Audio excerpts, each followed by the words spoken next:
hitting him. See, some men drink, some men yell, some men hit their children. This man did it all, because I guess all men want their boys to be geniuses. Beethoven.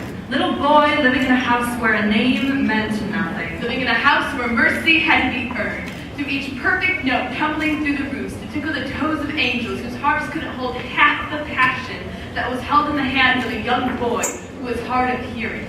Beethoven, who heard his father's anthem every time he put finger to ivory. It was not good enough. So he played softly. Not good enough. So he played slowly. Not good enough. So he played strongly. Not good enough. And when he could play no more, when his fingers were crept up into the gnarled roots of tree trunks, it was not good enough.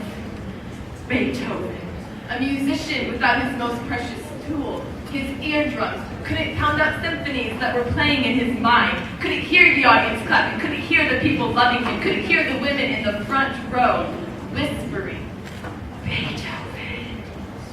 And as they let the music invade their nervous systems, like an armada marching through, firing cannonballs, detonating through every molecule in their body, like explosions of heavenly sensations, each note leaving track marks over every inch of their body, making them ache for one more hit.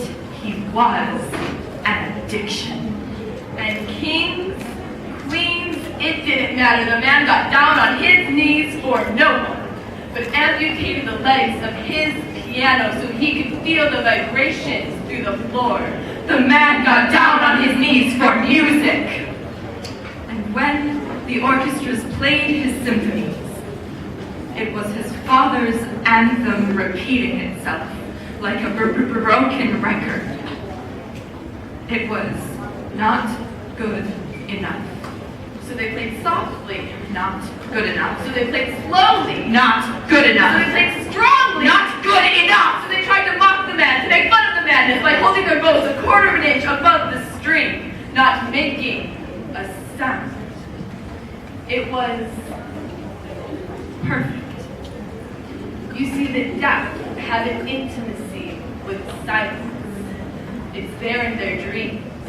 And the musicians turned to one another, not knowing what to make of the man, trying to calculate the distance between madness and genius, not realizing that Beethoven's musical measurements could take them distances past the towers of Babylon, causing solar systems to turn to cymbals that crashed together, causing comets to collide, creating crescendos that were so loud they shook the constellations until the stars began to fall from the sky, and it seemed the entire universe had begun to cry. Distance must be an illusion. The man must be a genius.